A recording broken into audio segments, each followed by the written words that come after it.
Selamat malam Bapak Ibu Saudara sekalian. Kita akan membahas satu tema di dalam 2 hari seminar ini, hari ini dan besok. Kita akan membahas tentang teologi bagi masa krisis, dan saya ingin kita melihat satu bagian dari kitab suci yang nanti akan kita bahas pada tengah dari pembahasan hari ini. Kita akan melihat dari Yesaya pasal yang ke-24. Saya akan bacakan Yesaya 24 ayat yang ke-10 sampai 17. Yesaya 24 ayat 10 sampai 17. Demikian firman Tuhan. Kota yang kacau riuh sudah hancur, setiap rumah sudah tertutup, tidak dapat dimasuki. Orang menjerit di jalan-jalan karena tiada anggur, segala sukacita sudah lenyap, kegirangan bumi sudah hilang. Yang terdapat dalam kota hanya kerusakan, pintu gerbang telah didobrak dan runtuh. Sebab beginilah akan terjadi di atas bumi, di tengah-tengah bangsa-bangsa, yaitu seperti pada waktu orang menjolok buah zaitun, seperti pada waktu pemetikan susulan, apabila panen buah anggur sudah berakhir. Dengan suara nyaring mereka bersorak-sorai, demi kemegahan Tuhan, mereka mekik dari sebelah barat. Sebab itu permuliakanlah Tuhan di negeri-negeri timur, nama Tuhan, Allah Israel, di tanah-tanah pesisir laut.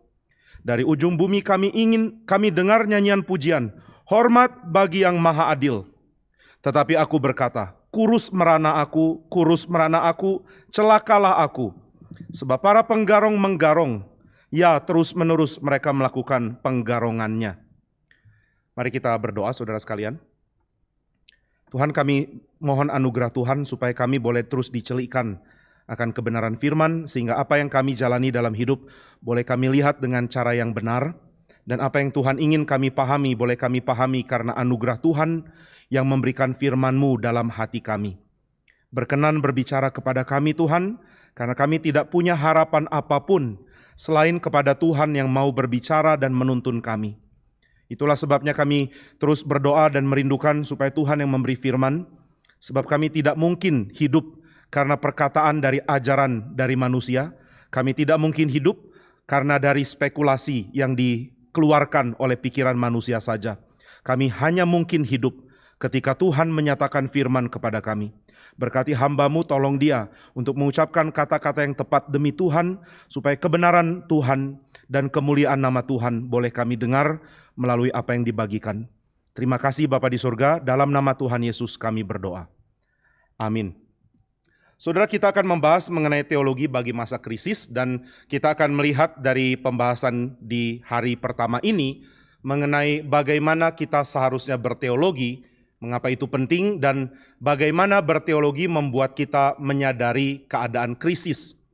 Lalu besok kita akan melihat bagaimana teologi Kristen memberikan kata-kata, pengertian, dan juga pengharapan yang tepat kepada orang-orang di tengah-tengah krisis. Jadi kita akan bagi dalam 2 hari pembahasan, hari ini dan besok. Dan hari ini kita akan lihat tema yang pertama berkait dengan teologi, mengapa kita memerlukannya, dan bagaimana setelah kita mempunyai teologi kita dapat menyadari adanya krisis.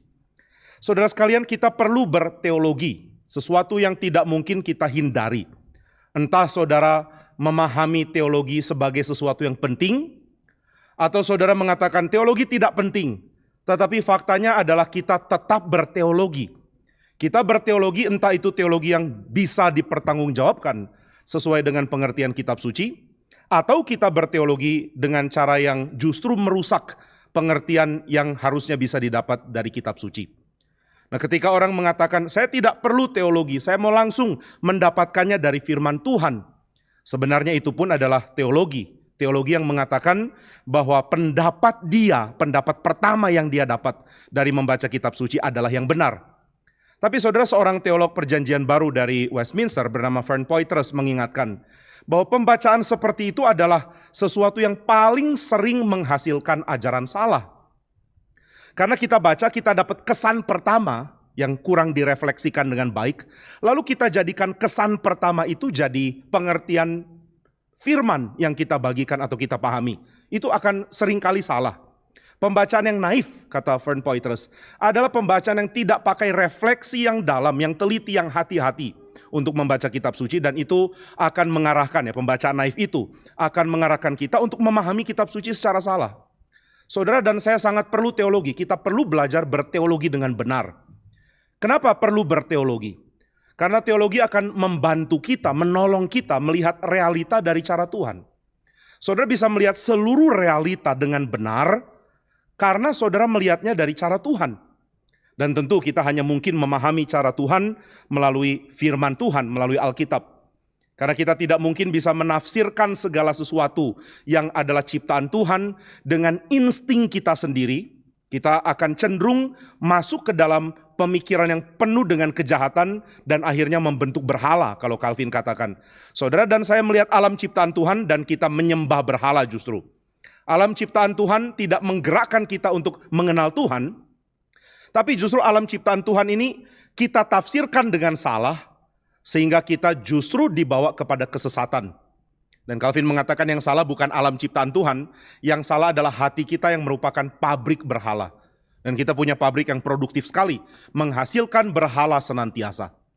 Nah jadi saudara, kita tidak bisa memahami Tuhan karena kelemahan kita dengan melihat ciptaan Tuhan saja, nggak cukup. Kita perlu firman. Dan firman Tuhan diberikan untuk digumulkan di dalam umat Tuhan, digumulkan di dalam sejarah, sehingga kita dapat memahaminya dengan benar. Masih dari Fern Poitras, dia mengingatkan bahwa pembacaan yang naif seringkali menghasilkan teologi yang salah. Dan dia juga mengatakan bahwa Alkitab sendiri memberikan ajaran tentang betapa lambatnya kita menangkap firman. Murid-murid Yesus adalah contoh dalam hal ini. Saudara ingat perkataan Yesus ketika dia berjalan bersama dengan murid-murid, bersama dengan 2 orang murid ke Emmaus. Ketika itu Yesus mengatakan kalimat yang tepat juga diarahkan ke kita. Yesus mengatakan, betapa sulit, betapa lambat hatimu mengerti. Kamu lambat sekali ngerti firman Tuhan. Terlalu lama, terlalu gampang untuk menangkap hal yang salah, dan terlalu gampang untuk mengabaikan apa yang benar. Kita seringkali salah mengerti firman, karena kita sudah terlanjur membuat dosa yang bercokol dalam diri kita menjadi panduan kita. Insting pertama kita adalah ego kita, insting pertama kita adalah hawa nafsu kita, insting pertama kita adalah kesombongan kita. Sehingga waktu kita membaca kitab suci, kita mendapatkan bahwa diri kita terlalu lambat menangkap kebenaran, dan Tuhan akan sadarkan, kamu terlalu lambat, kamu gak ngerti kebenaran, masih belum mengerti juga ke kamu. Di dalam Injil Markus ini berulang kali Tuhan Yesus nyatakan, mengapa kamu ikut-ikutan degil, sedegil itukah hatimu? Tidakkah kamu tahu aku sedang berbicara tentang hal yang lain? Nah saudara, kalau murid-murid pun mendapatkan teguran keras karena gagal memahami firman, kenapa tiba-tiba kita merasa diri kita bisa diangkat lebih baik, lebih agung, lebih mulia daripada para murid, sehingga kita tidak akan jatuh dalam kesalahan yang sama. Lagi pula kitab suci juga bukan berisi kalimat-kalimat yang dengan gampang bisa kita pahami. Di dalam suratnya Petrus mengatakan waktu dia bahas tentang tulisan Paulus, dia mengatakan demikian juga saudara kita Paulus menulis. Tiap kali dia menulis tentang tema ini, dia menulis dari Tuhan. Dan di dalamnya ada hal-hal yang sukar dimengerti. Sehingga orang-orang yang sesat hatinya memutar balikkan artinya. Dan akhirnya mengajarkan sesuatu yang mengakibatkan kebinasaan mereka. Jadi saudara, kitab suci bukan hal yang dengan gampang dipahami oleh pikiran kita yang sangat terbatas. Dan juga yang sangat cemar ini. Kita perlu diarahkan dengan melatih diri untuk memahami dengan tepat. Melihat, kemudian mempertimbangkan, menyelidiki, memahami, belajar dari orang-orang yang sudah bergumul juga untuk memahami kitab suci. Dan akhirnya membentuk teologi untuk memahami kitab suci dan memahami realita. Nah saudara, tanpa teologi, saudara dan saya tidak akan bisa lihat realita yang ada dengan cara yang benar. Nah kita lihat di dalam sejarah manusia seringkali coba tafsir realita. Tetapi unsur paling utama atau hal paling penting di dalam menafsirkan realita adalah Tuhan. Dan manusia sering melupakan aspek ini loh. Manusia tidak bertuhan. Dan manusia yang tidak bertuhan coba tafsir realita tanpa melibatkan kebersujudan kepada Tuhan. Saya tidak mau sujud kepada Tuhan, tapi saya coba tafsirkan realita. Nah nggak heran ya kalau kita akhirnya banyak kali melakukan kesalahan bodoh di dalam memahami realita, memahami dunia sekeliling kita. Kita melakukan kesalahan bodoh dengan memahami diri kita dengan salah. Kita melakukan kesalahan bodoh dengan memahami realita kita dengan salah. Kita terus-menerus melakukan kesalahan bodoh di dalam menafsirkan, Baik menafsirkan apa yang ada di sekeliling kita, menafsirkan tentang siapa kita, juga menafsirkan tentang siapa Tuhan di atas sana. Nah, jadi kesalahan-kesalahan terus-menerus terjadi ketika kita dengan angkuh menganggap diri kita sudah cukup untuk memahami kebenaran yang kita pahami dengan cara yang sangat salah, dan kita tidak lagi merasa perlu berteologi. Nah, tapi seperti yang tadi sudah dikatakan, merasa tidak perlu teologi pun merupakan bentuk teologi, tapi ini adalah bad theology, teologi yang buruk. Nah, maka saudara sekalian, kita perlu belajar untuk mulai mengkategorikan, memahami makna, mencoba untuk membuat keteraturan pemahaman yang utuh, tapi juga beragam dari apa yang kita dapat dari kitab suci. Dan setelah itu kita boleh belajar untuk melihat dunia kita, menafsirkan siapa kita, menafsirkan lingkungan kita dengan cara Tuhan. Nah, seorang teolog Belanda bernama Herman Bavinck sudah mengingatkan akan hal ini. Dia mengatakan tugas orang Kristen adalah melatih cara berpikir, supaya kita bisa memikirkan pikirannya Tuhan menurut Tuhan. Memikirkan segala sesuatu dari cara Tuhan melihatnya. Nah, maka kita bersyukur ya sebagai orang Kristen, kita diberikan segala yang diperlukan untuk memahami ini dari Tuhan sendiri. Tuhan memperlengkapi gerejanya untuk dapat menggumulkan firman, dan bisa membangun teologi yang membantu kita untuk memahami firman dan memahami realita. Di dalam Efesus dikatakan, pasal yang kedua dan pasal keempat, Tuhan beranugerah memberikan firman, memberikan pengajar, memberikan orang-orang yang akan membagikan kebenaran Tuhan di tengah-tengah gereja Tuhan. Jadi kita perlu berteologi. Kalau tidak, kita akan terus-menerus salah melihat realita, salah melihat apa yang sedang terjadi, bahkan salah menafsirkan krisis. Kalau kita mau coba lihat di dalam tema yang kita sekarang pelajari. Nah, banyak orang berpikir bahwa pengetahuan yang dia miliki sudah cukup untuk memahami realita. Sehingga waktu dia lihat kitab suci, dia mengatakan, ya kitab suci penting, tapi kitab suci hanya penting untuk hal-hal yang berkait dengan surga saja. Pokoknya aku baca kitab suci untuk nanti kehidupanku di surga ketika aku sudah meninggalkan dunia. Nah, ini tentu adalah cara berteologi yang salah. Karena kalau saudara mengatakan kita perlu Alkitab untuk kehidupan di surga, ya sudah terlambat untuk aplikasikan Alkitab waktu saudara di surga. Nah, maka saudara, kita perlu memahami kitab suci dengan tepat, dan kita perlu mempunyai kerendahan hati untuk coba tafsirkan hidup di sini, dunia ini, kehidupan kita, siapa kita, nilai yang kita boleh syukuri dan juga segala hal yang boleh kita gumulkan, semua disoroti dari sudut pandangnya Tuhan.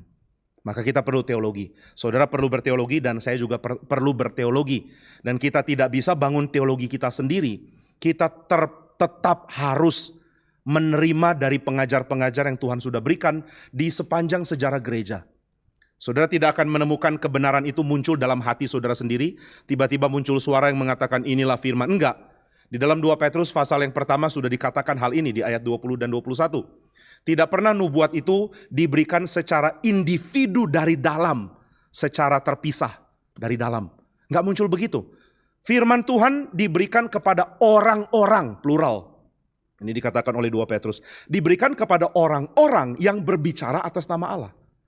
Jadi saudara sekalian, ada kesatuan pesan dari banyak orang yang membicarakan firman. Dan karena itu kita sadar firman Tuhan diterima secara kolektif. Ada banyak orang yang menerima firman dan mengajarkan.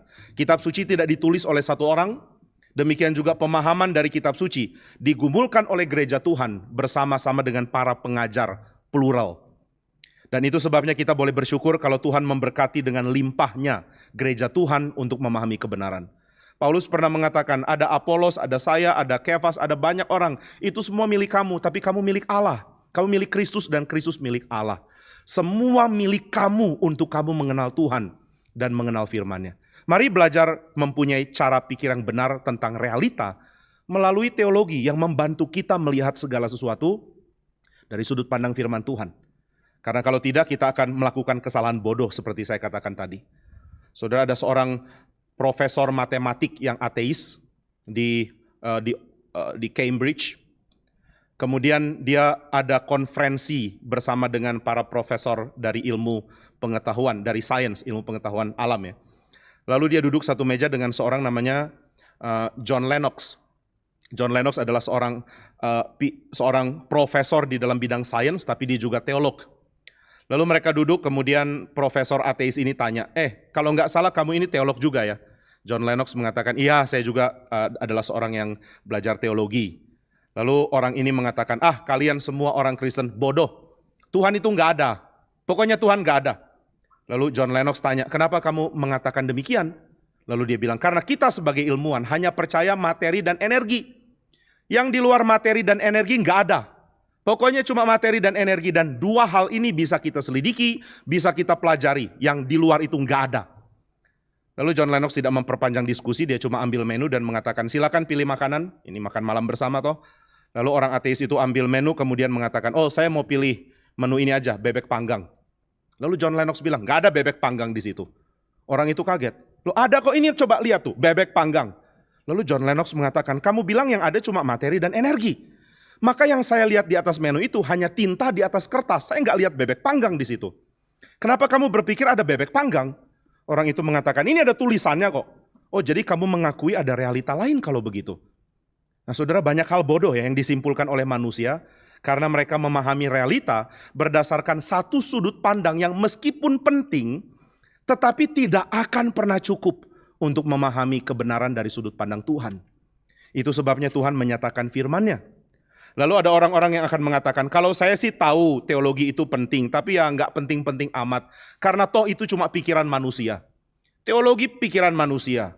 Teologi buatan manusia. Ngapain kita terlalu serius mempelajarinya? Ya tahu-tahu dikit oke lah, tapi ya nggak usah terlalu serius. Karena teologi cuma pikiran manusia, buatan manusia. Nah saudara, kalimat ini pun perlu kita pertimbangkan dengan lebih baik ya. Apa yang dimaksudkan dengan pikiran manusia? Apakah pikiran manusia harus selalu kontra dengan wahyu Tuhan? Kalau begitu apa yang Tuhan wahyukan harusnya nggak mungkin kita pahami dong ya. Karena kalau kita bisa mengerti berarti ada hal yang Tuhan nyatakan yang ternyata bisa sesuai dengan apa yang kita bisa pikirkan. Nah itu sebabnya John Calvin pernah mengatakan di dalam Institutio bahwa Allah kita adalah Allah yang menurunkan diri, yang rela turun untuk berbicara di level kita. Allah memakai bahasa kita. Allah menggunakan kalimat-kalimat yang kita pahami untuk memperkenalkan dirinya. Tidak pernah Tuhan mewahyukan kitab suci dengan bahasa yang tidak dipahami oleh manusia. Dia menyatakannya kepada orang Israel dalam bahasa Ibrani, itulah bahasa mereka. Lalu di dalam penghujung akhir dari perjanjian lama, Tuhan mewahyukan dalam bentuk bahasa Aramaik, itu bahasa yang dipakai oleh orang-orang Israel pada zaman itu. Kemudian Tuhan menggantinya dengan memakai bahasa Yunani, karena itu yang dipakai oleh orang-orang pada waktu itu. Tuhan tidak pakai bahasa asing yang aneh. Tuhan pakai bahasa yang dimengerti oleh orang-orang yang menjadi umat yang menerima firman Dia. Sehingga kita dapat mengetahui bahwa pikiran manusia diberikan oleh Tuhan kepada kita. Dan Tuhan memberi dirinya dikenal oleh pikiran kita yang Tuhan sudah berikan kepada kita. Jadi saudara, Tuhan rela membatasi dirinya, kalau pakai istilah dari Pak Stephen Tong. Allah kita adalah Allah yang membatasi dirinya. Roh Kudus membatasi dirinya untuk mewahyukan kepada kita apa yang kita perlukan, yaitu kitab suci. Oh, Roh Kudus nggak bisa ya wahyukan hal yang lain lagi? Bisa, tapi dia tidak lakukan. Apa Allah tidak bisa pakai bahasa yang melampaui bahasa manusia? Bisa, tapi dia tidak lakukan. Dia berbicara supaya kita mengenal Dia. Maka kalimat yang mengatakan teologi cuma pikiran manusia itu agak aneh kalau kita pertimbangkan. Karena firman Tuhan pun diwahyukan dalam bentuk tertulis ini di dalam pikiran manusia. Nah kalau saudara bilang, makanya saya nggak terlalu percaya juga Alkitab. Karena itu kan kalimat yang kita mengerti. Saya lebih suka teologi atau firman yang saya nggak ngerti. Kalau firman yang saya ngerti ya saya anggap biasa. Ini bahasa Indonesia atau bahasa Ibrani lah, bahasa Yunani, bahasa apa. Itu kan bahasa manusia. Saya lebih suka firman yang bahasanya bahasa non-manusia. Bahasa non manusia apa? Ya syakaraba misalnya. Ya nggak ada gunanya saudara dengar kayak gitu. Itu nggak akan menambah pengertian apapun. Jadi saudara, teologi adalah penting. Pikiran manusia iya. Tapi apa yang bukan pikiran manusia? Tuhan pun bekerja memakai pikiran manusia untuk menyatakan dirinya. Nah ini cara Tuhan ya. Bahkan anak Allah, pribadi kedua dari Tritunggal, menjadi manusia untuk membawa manusia keluar dari keadaan kacau, keadaan dosa. Jadi Tuhan melakukan itu loh. Tuhan adalah Tuhan yang rela merendahkan dirinya. Tuhan adalah Tuhan yang rela menjangkau kita di tempat kita berada. Dia tidak pakai bahasa eksklusif yang hanya Allah Tritunggal tahu. Lalu menghina kebodohan kita. Lu gak ngerti ya, saya hina kamu. Enggak. Tuhan dengan penuh belas kasihan menyatakan diri dengan cara yang kita bisa pahami. Maka saudara, Alkitab adalah cara Tuhan menyatakan diri. Lalu Alkitab itu Tuhan nyatakan di dalam konteks, di dalam zaman tertentu. Dan Tuhan bangkitkan orang-orang yang mempelajari bagaimana seharusnya pengertian firman ini diekspresikan dengan bertanggung jawab.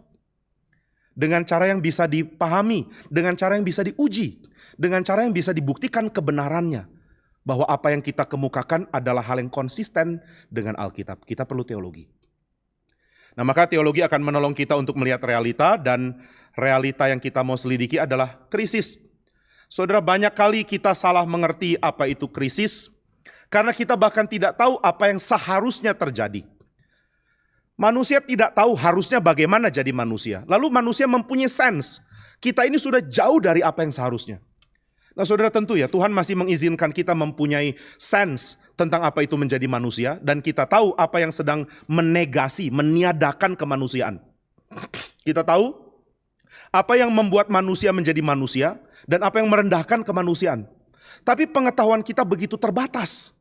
Sehingga seringkali pemahaman kita tentang menjadi manusia dirusak dan dikacaukan oleh banyak hal. Kita bisa mengatakan, oh ada krisis sedang terjadi.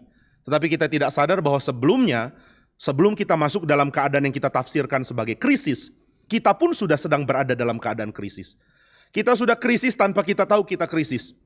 Karena kita berpikir selama ada hal-hal yang saya anggap penting masih ada, saya belum krisis. Kalau saya anggap uang penting, selama uang masih ada, saya belum krisis. Kalau saya anggap kedudukan penting, selama kedudukan saya masih ada, belum krisis. Kalau saya anggap kesehatan penting, saya akan anggap selama saya masih sehat, saya belum krisis. Tapi saudara sekalian, kitab suci mau mengarahkan kita kepada pengertian tentang krisis dengan cara yang lebih sesuai dengan cara pandang Tuhan. Tuhan mengizinkan adanya keadaan-keadaan yang buruk dan kacau di tengah-tengah kehidupan manusia.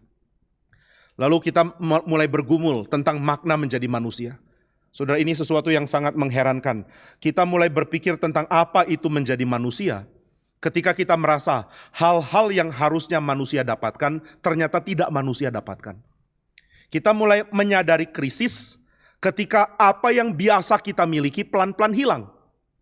Orang tidak sadar bahwa kesehatan ataupun pertemuan, misalnya persekutuan adalah hal yang penting, kita anggap itu hal biasa, sampai hal itu hilang. Kita tidak pernah pikir bahwa datang ke gereja secara fisik adalah hal yang penting, hal yang indah, anugerah Tuhan, sampai anugerah itu hilang. Sampai ada saat kita tidak bisa ketemu, kita nggak boleh datang, kita nggak boleh kumpul, baru kita sadar ternyata kumpul itu anugerah ya. Jadi saudara, seringkali anugerah yang diberikan oleh Tuhan dianggap biasa.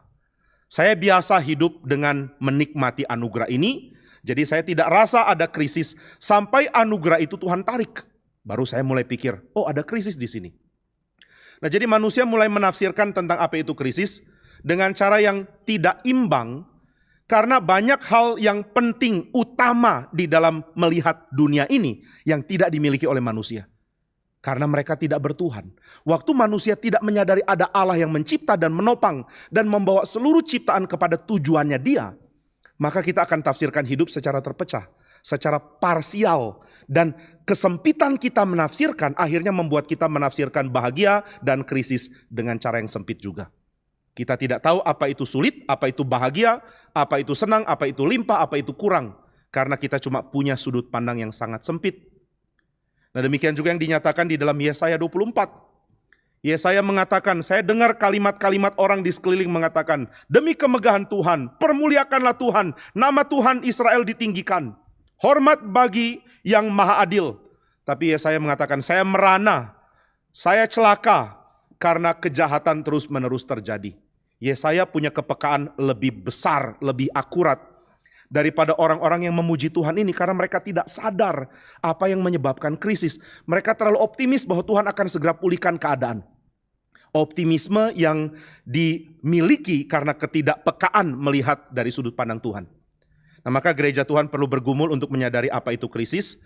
Dan saya ingin coba bagikan beberapa hal yang kitab suci ajarkan kepada umat Tuhan tentang krisis. Saudara, hal pertama yang kitab suci ajarkan tentang krisis adalah ketika manusia tinggal di bumi sebagai orang buangan. Itu krisis paling utama, paling pertama. Adam dan Hawa diusir dari hadiran Tuhan, dari hadirat Tuhan. Mereka menjadi manusia di bumi, tetapi mereka terbuang. Terbuang dari hadirat Tuhan. Terbuang dari rencana Tuhan untuk bumi ini. Terbuang dari datang menyembah Tuhan. Saudara, keadaan terbuang adalah keadaan krisis. Ini adalah keadaan bahaya, keadaan darurat. Dibuang oleh Tuhan itu krisis. Dan tema pembuangan berkali-kali muncul di dalam kitab suci. Ketika orang-orang yang mau kumpul di tanah datar mendirikan menara, Tuhan serahkan mereka ke bumi. Mereka memenuhi bumi tapi sebagai orang buangan. Lalu sebelumnya kita juga tahu bahwa Kain mengatakan, kalau saya dibiarkan kembali ke masyarakat, kembali ke tempat orang-orang berada, saya akan dibunuh karena mereka tahu saya sudah bunuh Habel. Jadi tolong, jangan biarkan saya kembali ke tempat orang-orang lain, nanti mereka akan bunuh saya. Maka Tuhan memberikan tanda kepada Kain dan Kain hidup sebagai orang yang sebenarnya terbuang. Tapi saudara, orang terbuang ini mampu bikin kota loh. Mampu mendirikan kebudayaan. Tapi Alkitab tidak melihat itu sebagai keadaan damai, sebagai keadaan limpah. Alkitab tetap melihat itu sebagai keadaan dibuang. Nah, jadi krisis pertama yang Alkitab bagikan adalah keadaan dibuang. Keadaan terbuang dari Tuhan, berada dalam pembuangan. Dan tema ini berulang juga ketika Israel jatuh dalam dosa. Saudara, dari awal Tuhan sudah mengingatkan, jika kamu menyembah ilah lain, aku akan buang kamu. Pembuangan adalah ancaman yang Tuhan berikan kepada Israel. Kamu adalah umatku, engkau adalah yang aku kasihi. Tuhan mencintai Israel dengan cinta begitu besar, sehingga Tuhan mengatakan, sekali kamu berpaling dari aku akan buang kamu. Saudara, seorang bernama Welker mengatakan bahwa cinta kasih yang besar itu akan sangat berkait dengan penghakiman yang besar, murka yang besar. Kenapa orang bisa marah? Karena apa yang dia cintai melanggar atau mengkhianati dia. Siapa yang dia cintai mengkhianati dia. Nah, maka Tuhan membuang Israel dan tema pembuangan kembali muncul. Tema pembuangan terus-menerus muncul di dalam kitab suci. Termasuk di dalam Yesaya 24. Ini adalah seruan, tangisan Yesaya di tengah pembuangan. Kita sedang berada dibuang. Kita sedang sengsara. Kamu lihat bangsa-bangsa lain menginjak-injak tempat suci. Yerusalem dihancurkan. Tuhan sudah menghancurkan umatnya, Tuhan melupakan kita dan membuang kita. Nah, ini keadaan sengsara yang sangat besar. Maka Yesaya menyadari bahwa ini adalah keadaan yang sulit. Kita sedang ditolak oleh Tuhan, berada di dalam keadaan rusak, kacau, seperti tidak ada harapan. Saudara, manusia bisa merasakan hal seperti ini. Kacau, tidak ada harapan, segala yang bisa dipegang untuk kemanusiaannya seolah-olah hilang. Banyak kali keadaan krisis yang kita bisa setujui bersama sebagai krisis terjadi di dalam sejarah manusia. Manusia mengalami banyak sekali kengerian di tengah-tengah sejarah ini. Manusia menjadi jahat lalu menyengsarakan orang lain. Akhirnya keadaan manusia di dalam dosa itu begitu mengerikan. Sehingga bahkan Pascal pernah mengatakan, manusia itu di bumi ini seperti ada dalam kurungan. Lalu satu orang dengan orang lain itu saling berebut untuk memiliki kurungan itu. Dengan saling bunuh dan saling tikam. Manusia adalah musuh untuk menguasai kurungan ini, maka saya akan tikam dan bunuh orang lain. Nah, itu sebabnya keadaan Perang Dunia Kedua itu membuat banyak orang merefleksikan kembali hidup. Apa sih hidup? Mengapa kita mengalami kesengsaraan sebesar ini? Apa yang harusnya kita bisa dapat? Kenapa semuanya hilang? Banyak pemikir, termasuk para teolog yang juga menggumulkan tentang hal ini. Ada seorang bernama Keiseman misalnya, yang dengan sangat percaya Tuhan akan membawa keadaan baik di dalam sejarah. Akhirnya semua harapannya hancur. Anak-anaknya dibunuh di dalam pertikaian dengan komunis. Dan dia sendiri merasakan kehancuran dari keadaan di Eropa setelah perang. Sehingga dengan sangat kosong hatinya dia menulis tentang pemikiran teologi yang sangat negatif. Dia membalikan kembali segala tema positif yang pernah dia tulis. Dan dia mengatakan bahwa pengharapan itu sudah hilang. Saudara, waktu saya lihat film Lord of the Rings bagian yang kedua kalau saya nggak salah. Ketika tokoh utama yang jadi tokoh di film itu datang ke sebuah kota yang tadinya megah. Kemudian bertanya, di mana orang-orang penduduk kota ini? Dikatakan banyak orang sudah disingkirkan, diusir oleh raja yang sekarang dirasuk oleh kuasa jahat. Lalu orang-orang yang jadi tokoh utama itu datang dan lihat kota dan mengatakan, wah ini menyedihkan sekali. Kota yang tadinya begitu baik, sekarang begitu sunyi. Mirip dengan apa yang saya katakan ya. Lalu setelah itu mereka coba cari pasukan berkuda yang tadinya jaga kota itu, yang diusir oleh raja yang sudah dikuasai kuasa jahat. Nah, ketika mereka menemukan para pasukan berkuda, Mereka bertanya, maukah engkau kembali ke kotamu dan jaga kotamu? Pasukan berkuda itu bilang, tidak, kami tidak mau kembali di sana. Lalu tokoh utama mengatakan kepada pemimpin dari pasukan berkuda, kamulah harapan bagi kota itu. Lalu sang pemimpin mengatakan, butakah kamu? Sudah kamu lihat kota itu, sudah kamu lihat sekeliling kita, cuma padang gurun. Sudah kamu lihat apa yang terjadi di sekeliling? Hope atau pengharapan itu sudah lama pergi. Masih berharap juga kamu. Kenapa masih berharap? Nggak ada bukti untuk berharap. Nah, setelah pemimpin pasukan berkuda bicara begitu, yang tokoh utama mengatakan, pengharapan ada atau tidak, kamu tidak bisa nilai dari saat ini. Pengharapan ada atau tidak, hanya bisa kamu nilai dengan apa yang kamu tahu akan terjadi nanti. Ya tentu ini cuma cerita ya, tapi saudara, cerita ini sebenarnya mau menggemakan kisah dari kitab suci. Kamu nggak bisa bilang ada pengharapan kalau kamu melihat sekeliling. Kamu hanya bisa bilang akan ada pengharapan kalau kamu tahu apa yang akan Tuhan jadikan. Nah, jadi saudara sekalian, Alkitab memberitahu bahwa pembuangan adalah krisis yang sangat besar. Krisis yang membuat manusia mengabaikan perlunya kehadiran Tuhan. Nah, ini hal kedua. Hal pertama, krisis adalah dibuang dari hadirat Tuhan.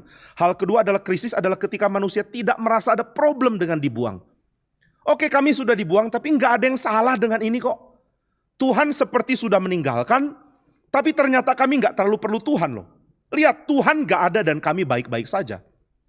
Saudara bayangkan ya, kalau kita jadi orang Kristen dan kita tidak rasa bahwa kehadiran Tuhan adalah hal mutlak dalam hidup manusia. Oh, mungkin kita juga menganggap kehadiran Tuhan itu benda asing. Kita sangat asing dengan Tuhan, kita nggak kenal Dia, kita tidak tahu apa yang Dia firmankan, kita tidak pernah akrab dengan pekerjaannya di bumi ini. Sehingga kita tidak rasa perlu ada kehadiran Tuhan. Kita sudah ganti Tuhan dengan berhala. Maka saudara sekalian, kenyamanan berada di dalam pembuangan, itu krisis kedua, itu namanya krisis penyembahan berhala. Karena orang dalam pembuangan merasa hidupnya baik sebab dia sudah ganti Tuhan dengan berhala. Ada Allah? Ada. Kami punya Baal, kami punya Ashtoreth, kami punya semua berhala-berhala yang kami impor dari tempat lain. Nah, inilah Israel. Sebelum mereka benar-benar dibuang ke Babel, mereka sudah menjadi umat yang dibuang Tuhan tanpa rasa mereka terbuang. Mereka tidak sadar kalau mereka terbuang.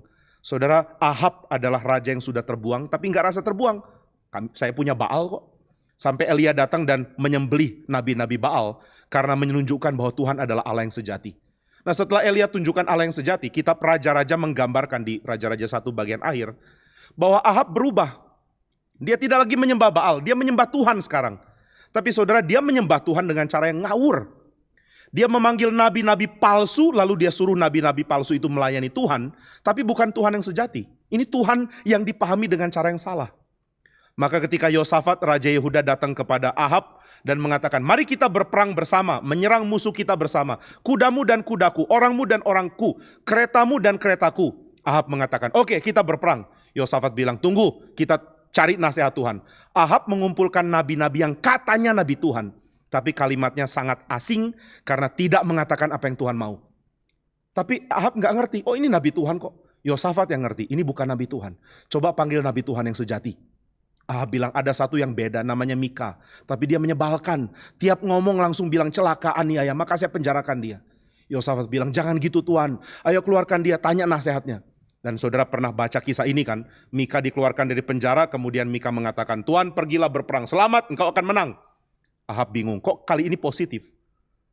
Lalu Mika mengatakan, iya positif supaya engkau mati. Supaya kamu perang lalu terbunuh, itu yang Tuhan mau. Nah ini Nabi Tuhan berbicara tentang kiamatnya Raja Ahab, kematian Raja Ahab. Nah jadi saudara sekalian, Raja Ahab tidak merasa terbuang, kami punya berhala kok. Dan ketika berhala gagal kami ganti, Tuhan, iya Tuhan, tapi Tuhan yang mana ya? Tuhan yang tidak dikenal, Tuhan yang palsu, menyembah berhala tapi ganti namanya dengan Tuhan. Sayang sekali kalau banyak orang menjadi Kristen dengan cara yang sama.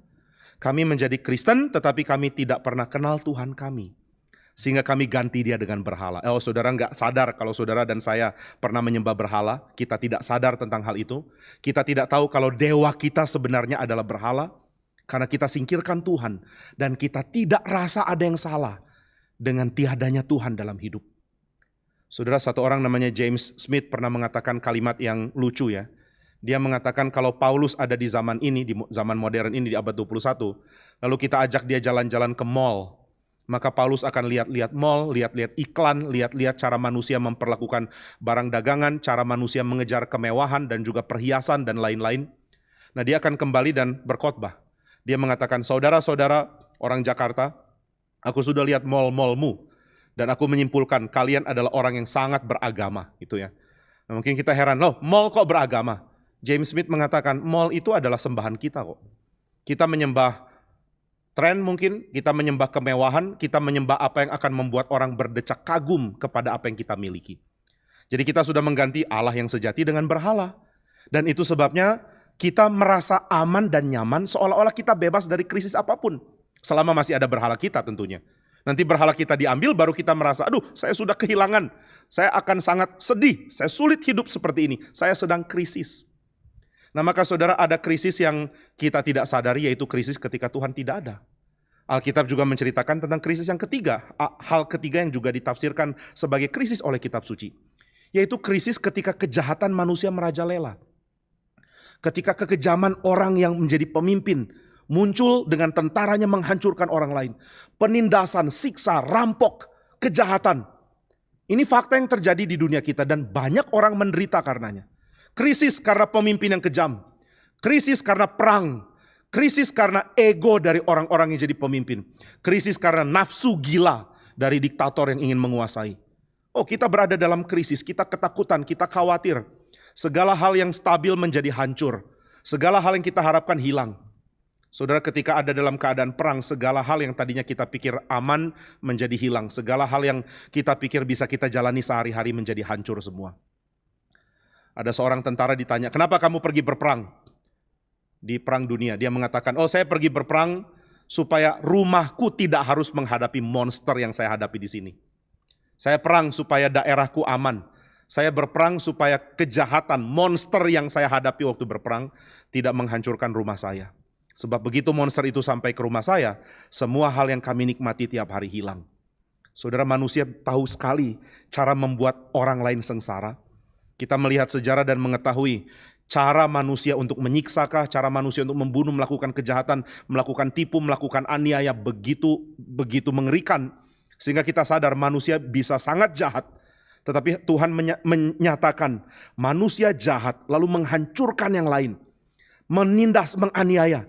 Tetapi mereka yang bisa dalam keadaan teraniaya pun, mereka yang sedang dalam keadaan teraniaya pun mempunyai kejahatan yang sama kalau mereka punya kedudukan yang sama. Orang yang tidak ada di dalam kursi pemimpin bisa mengatakan, kamu pemimpin jahat. Tapi ketika dia sendiri naik, baru dia sadar, ternyata dia pun sama jahatnya. Dan dia mulai mentoleransi kejahatan yang tadinya dia sangat kutuk. Banyak orang yang teriak-teriak kepada pemerintah, koruptor turun. Tapi waktu dia sendiri dapat kedudukan, dia sendiri jadi koruptor. Dan dia mulai menyadari betapa lugunya teriakannya dulu. Saya masih mahasiswa, gak ngerti betapa nikmatnya korupsi ya. Makanya saya teriak-teriak, sekarang saya sudah ngerti. Nah jadi saudara sekalian, krisis terjadi karena manusia yang jahat mau menguasai segala sesuatu, mau menjadikan dirinya utama dengan cara menyingkirkan yang lain. Jangan jauh-jauh lihat pemerintahan, jangan jauh-jauh lihat masa lalu di mana perang dunia terjadi. Kita dapat melihat ini di sekitar kita dengan gampang. Saudara gampang melihat keadaan keluarga yang krisis karena kepala keluarga yang keras dan kejam, atau karena istri yang tidak setia, atau karena ibu yang sembarangan, karena orang tua yang gak peduli, banyak hal. Sehingga kita sadar manusia berada dalam keadaan sangat kasihan. Kasihan sekali. Dostoyevsky tulis ini ketika dia menulis tentang Brothers Karamazov. Dia mengatakan di bagian awal, tokoh narator dari cerita dari novel itu yang mengatakan, saya melihat sang bapak dari keluarga yang hancur ini, bapaknya sangat jahat. Melakukan banyak tindakan yang egois, licik bukan main dan tidak pedulian. Dia gak peduli anaknya mau jadi apa, rusak sekali. Tapi kemudian narator mengatakan, tapi waktu aku lihat dia, aku mulai menyadari dia hanyalah orang yang patut dapat belas kasihan ketimbang dapat marah. Saya lihat keluguan, kebodohan, kejahatan seolah bercampur. Sehingga ketika aku melihat dia, aku melihat seorang yang helpless, yang gak bisa apa-apa. Baru saya tahu, ada yang sudah menundukkan dia dari awal, dan dia adalah korban dari keadaan yang rusak ini. Nah, saya nggak bilang orang jahat harus ditoleransi dengan cara mengabaikan tindakan jahatnya. Tapi kita akan sadar bahwa ada hal yang dia miliki yang juga ada pada kita kok. Ada hal yang membuat orang sangat jahat juga potensi muncul dalam diri kita. Baru kita tahu krisis yang membuat manusia sengsara adalah krisis yang mungkin muncul dengan saya sebagai tokoh yang menjalankan sengsara itu. Yang membuat sengsara. Kita selalu gampang berpikir sebagai korban, saudara baca apapun atau mengikuti cerita apapun langsung identifikasi diri, langsung menyatakan diri sehati dengan korban.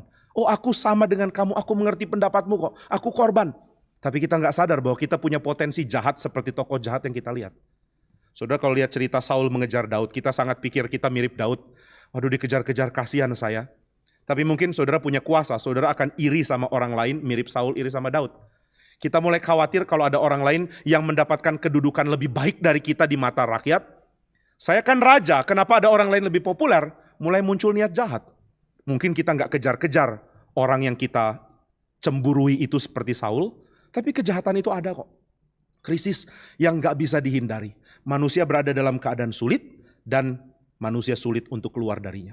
Lalu yang berikutnya, saya tentu hanya membahas beberapa hal ya. Saya gak bilang semua yang Alkitab bahas tentang krisis akan dibahas di sini.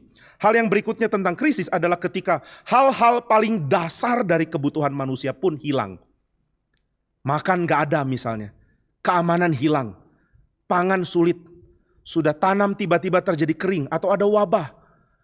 Belalang misalnya, belalang menghabiskan seluruh panen, sekarang gak ada harapan bisa makan.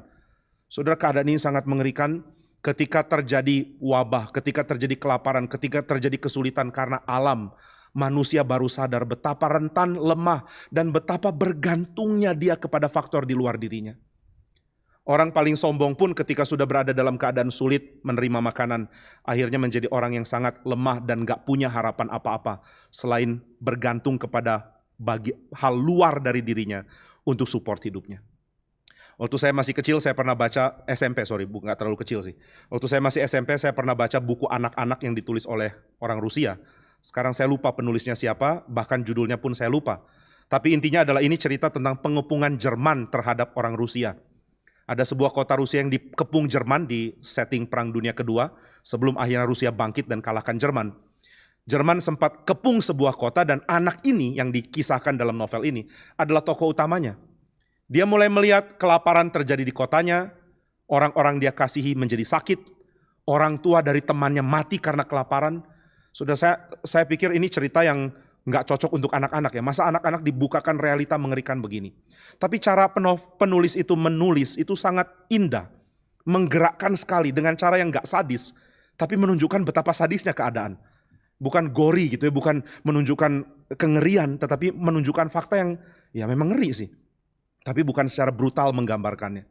Nah maka saudara ada satu bagian yang saya ingat di mana satu orang yang sangat perkasa ya, satu orang yang kuat, satu orang yang dikagumi di kota itu ternyata juga sekarang sakit dan kekurangan makan.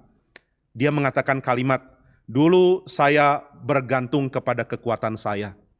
Sekarang cari kekuatan pun saya bergantung kepada hal lain. Saya nggak ada kekuatan lagi. Saya perlu disupport oleh hal di luar diri saya. Nah ini kalimat yang dia katakan kemudian nggak lama kemudian orang itu akhirnya mati.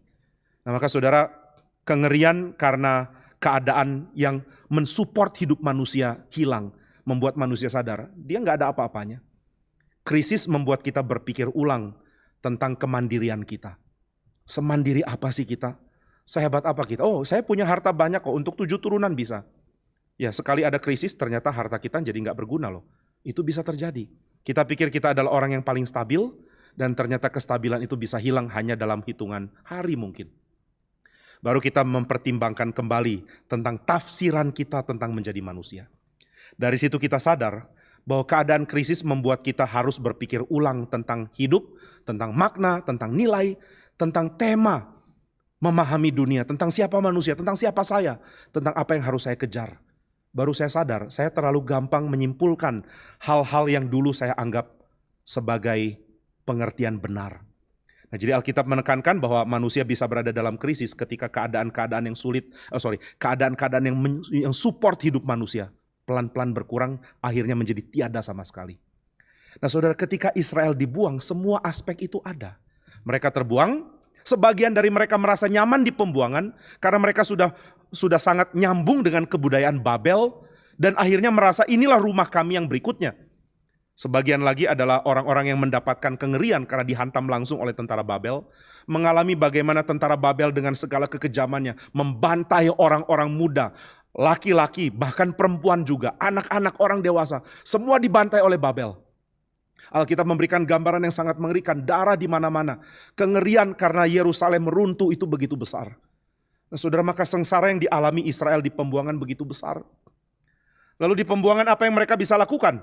Saudara, setelah membahas hal-hal apa yang Alkitab nyatakan sebagai krisis, ada 3-5 poin tadi.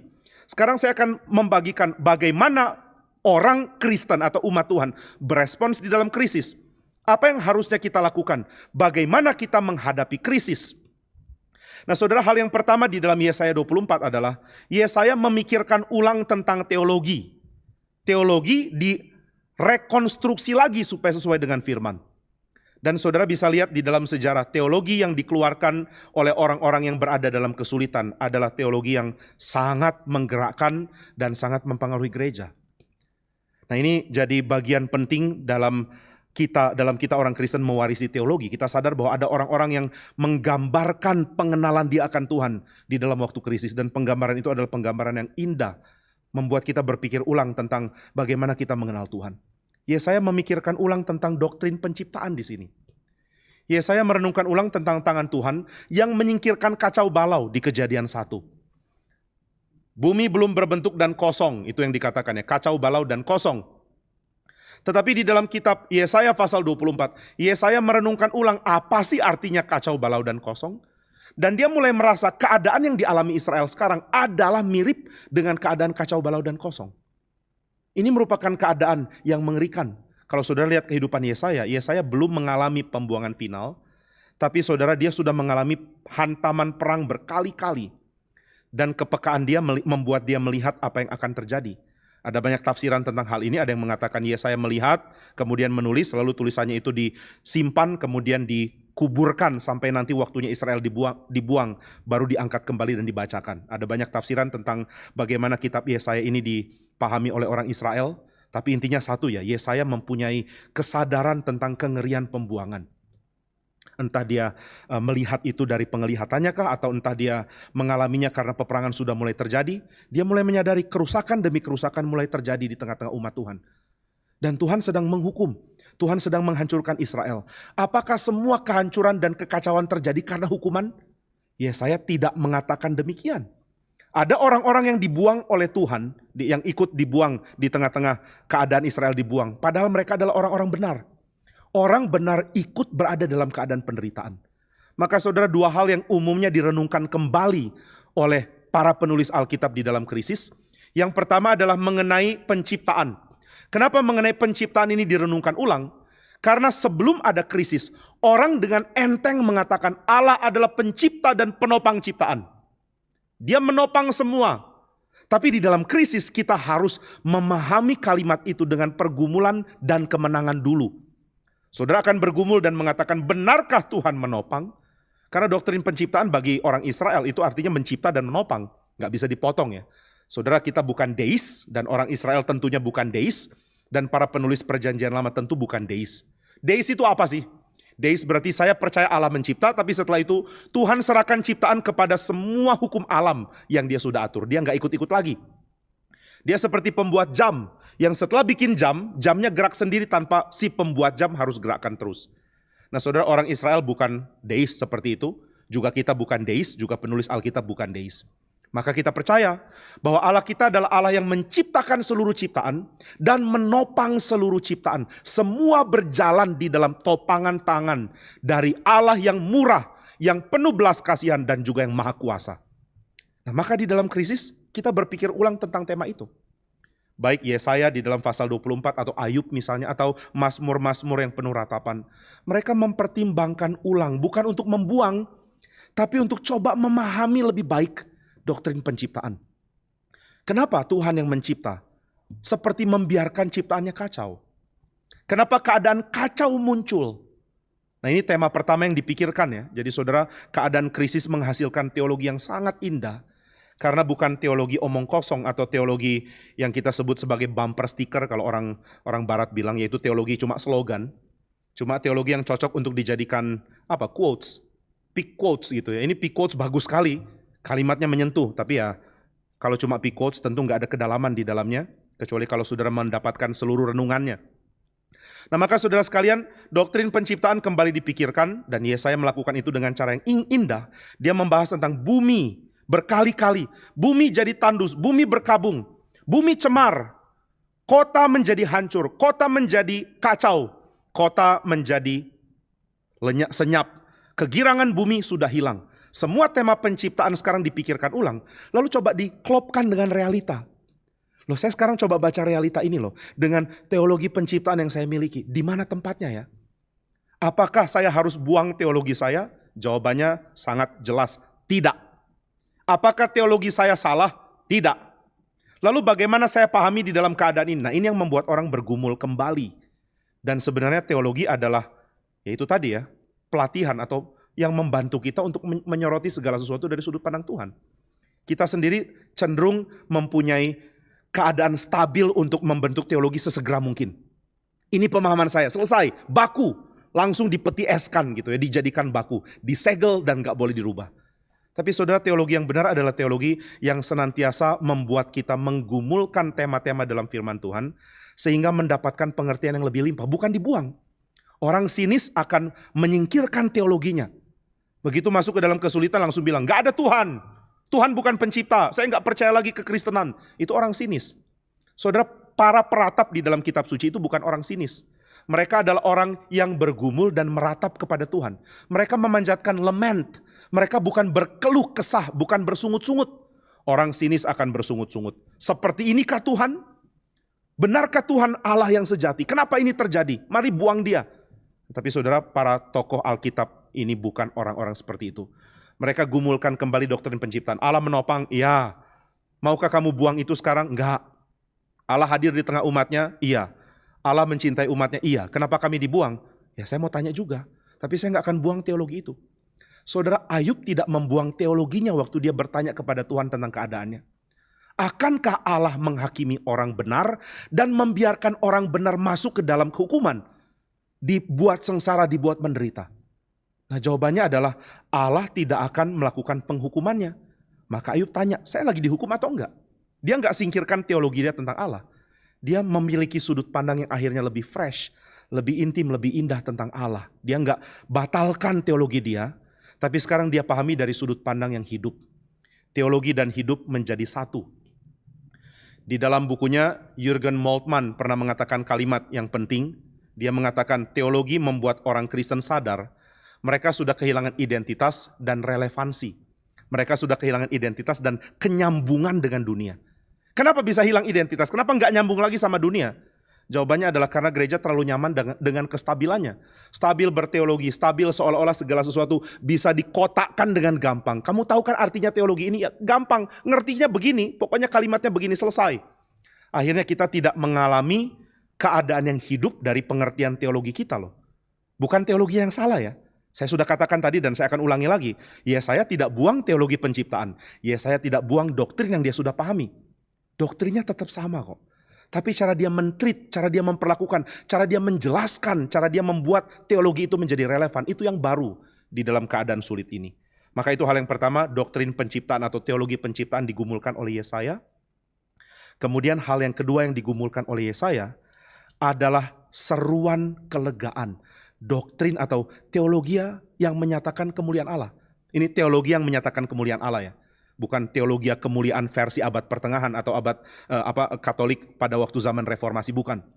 Yesaya mempertimbangkan kembali tentang doksologi. Doksologi berarti puji-pujian yang dipanjatkan kepada Tuhan. Ini kan tema penting dalam berteologi. Saudara berteologi berarti saudara sedang memanjatkan pujian kepada Tuhan. Kita memuji Tuhan. Kita mengatakan haleluya puji Tuhan. Itu doksologi. Nah herannya adalah Yesaya bukan tidak berdoksologi. Dia bukan tidak memuji Tuhan. Tapi dia menyadari kapan harus meratap dan kapan harus memuji Tuhan. Saya nggak bilang bahwa Yesaya berhenti memuji Tuhan. Dia bukan orang sinis sekali lagi. Di dalam ayat yang belakangan, Yesaya akan berseru seruan pujian kepada Tuhan. Tapi di dalam ayat yang ke-14 dan 15 dan 16, Yesaya tidak setuju dengan seruan pujian dari teman-temannya. Ketika mereka mengatakan, permuliakanlah Tuhan, Yesaya bilang, stop, gak usah ngomong terus. Sekarang waktunya kita meratap. Sekarang adalah waktunya kita berseru kepada Tuhan, Tuhan tolonglah kami, karena kami jahat, karena kami sudah cemar, karena kami sudah jauh dari Tuhan. Saudara, banyak kali orang salah waktu ya, bukan salah teologi. Ya, sorry, salah waktu jadi salah teologi. Bukan salah kata-kata sih. Masa bilang terpujilah Tuhan salah? Gak salah. Tapi ketika waktunya meratap, kita dengan tidak peka mengatakan terpujilah Tuhan, ya kita salah waktu. Gak ada timing yang tepat. Yesaya mengatakan celakalah aku, jangan bilang terpujilah Tuhan, bilang celakalah aku. Bilang celakalah kita, jangan bilang pujilah Tuhan dulu di sini. Ini bukan waktunya, kita harus meratap dulu. Kita mesti minta pengampunan Tuhan dulu, kita mesti meratap dan mengatakan Tuhan tolonglah kami. Jika Tuhan tidak menolong kami akan hancur. Nah, jadi saudara sekalian, yang kedua yang Yesaya gumulkan adalah tentang puji-pujian bagi Tuhan. Puji-pujian bagi Tuhan akan diberikan pada waktunya. Tetapi hal yang digumulkan oleh Yesaya adalah sekarang aku sedang berada dalam keadaan meratap. Aku sedang berada dalam keadaan meratap. Dan teologi yang membuat pujian kepada Tuhan itu menjadi bagian yang penting pada waktunya adalah teologi yang juga membuat ratapan adalah teologi yang penting di dalam penantian. Kapan doksologi? Kapan akhirnya kita mengatakan terpujilah Tuhan? Nanti, belum sekarang. Lalu kapan? Nanti, kita tunggu dulu. Kita bersabar di dalam kesulitan dan kita memohon. Kita meratap kepada Tuhan. Saya nggak bilang ratapan tidak ada doksologinya, bukan. Tapi Yesaya sangat muak dengan seruan orang-orang yang tidak sadar krisis karena Tuhan sudah murka atau karena Tuhan sedang buang. Mereka dengan enteng mengatakan terpujilah Tuhan. Tuhan lagi nggak ingin dipuji seperti itu, Tuhan lagi murka loh di sini. Nah, maka saudara, kepekaan untuk merenung di dalam keadaan sulit membuat kita berpikir ulang tentang teologi kita. Yesaya memberikan contoh tentang teologi penciptaan, bagaimana memahami Tuhan yang menopang segala sesuatu di tengah kekacauan. Lalu yang kedua, bagaimana mengerti memuji Tuhan di tengah-tengah keadaan seperti ini. Aku tidak merasa ingin berseru terpujilah Tuhan. Aku akan lakukan itu, tapi sekarang aku akan panjatkan dulu keluhanku, ratapanku kepada Tuhan. Salah satu tema perjanjian lama yang sering dilupakan oleh orang Kristen adalah ratapan. Kita bisa memakai kata-kata ratapan, tetapi kita tidak dengan serius menggunakannya sebagai penantian untuk adanya kelegaan dari Tuhan. Kita nggak menantikan kelegaan. Kita cuma berpikir bahwa ratapan itu adalah kalimat yang bisa mencerminkan situasi hati kita. Tapi saudara, ratapan bukan kalimat yang mencerminkan situasi hati kita, bukan. Ratapan adalah wakil kita, seolah-olah mengambil kalimat kita untuk kita panjatkan ke Tuhan. Ini nggak ada kaitan dengan kita jadi utama loh. Ratapan menunjukkan bahwa Tuhan itu utama. Tetapi saya sedang sulit. Engkau yang utama, maka saya akan datang terus kepada Tuhan. Ratapan akan memuliakan Tuhan. Karena orang yang meratap akan terus datang kepada Tuhan. Nah, maka kita dapat mengerti bahwa Alkitab tidak menyajikan teologi yang gampang gitu ya. Teologi yang membuat hidup orang Kristen itu simple dan gak ada kesulitan dan bisa melangkah dengan ringan. Itu teologi abal-abal, saudara. Itu bukan teologi sejati. Itu teologi palsu yang dimiliki oleh orang-orang Kristen yang menikmati kehidupan Kristen yang palsu. Ketika dengan enteng mengatakan, kalau ada yang susah, tengking. Kalau ada kesulitan, tinggal tumpang tangan, beres. Ada penyakit, usir. Ya kecuali COVID lain ya, kita nggak bisa usir pandemi dong ya, karena itu terlalu berat. Pokoknya kalau ada kesulitannya gampang, kita tinggal lakukan sesuatu yang sifatnya supranatural, dan kesulitan akan menyingkir kok. Kamu miskin, dalam nama Yesus kamu akan kaya. Oh saudara, nggak ada teologi meratap loh di situ. Dan kita sulit jadi orang Kristen kalau kita tidak mengerti teologi meratap ini loh. Teologi datang kepada Tuhan dan mengatakan, Tuhan, we have nothing. Tapi justru dengan konsisten datang ke Tuhan, kita sedang deklarasikan sesuatu. Kita nggak punya sesuatu apapun, tapi kita punya Tuhan. Makanya aku meratap. Kalau aku nggak punya Tuhan, aku akan tertekan dan nggak ada ratapan. Oh, jadi kalau punya Tuhan nggak tertekan? Enggak, tetap tertekan kok. Kalau punya Tuhan nggak akan mungkin stres. Sangat mungkin tetap stres. Kalau nggak punya Tuhan, kalau punya Tuhan nggak mungkin stres. Oh, sangat mungkin tetap stres. Kalau punya Tuhan nggak akan mungkin sulit. Sangat mungkin tetap sulit. Lalu apa bedanya? Bedanya adalah aku punya Tuhan, maka aku meratap. Nah, maka saudara, ratapan bukan cuma untuk sekedar dipanjatkan, lalu nanti kehidupan kita jadi beres. Aku berseru, Tuhan tolong. Lalu Tuhan bilang, oke, saya tolong. Jadi dalam satu hari buruk, hari berikut sudah baik. Bukan itu. Ratapan melatih kita untuk menanti, dan penantiannya bisa panjang. Daniel menanti seumur hidupnya untuk pemulihan Israel. Saya selalu terharu baca bagian itu ya. Daniel berdoa dan mengatakan, Tuhan ampuni kami, sekarang waktunya sudah dekat. Dan Tuhan utus malaikat mengatakan, Daniel, kamu akan dikumpulkan bersama nenek moyangmu.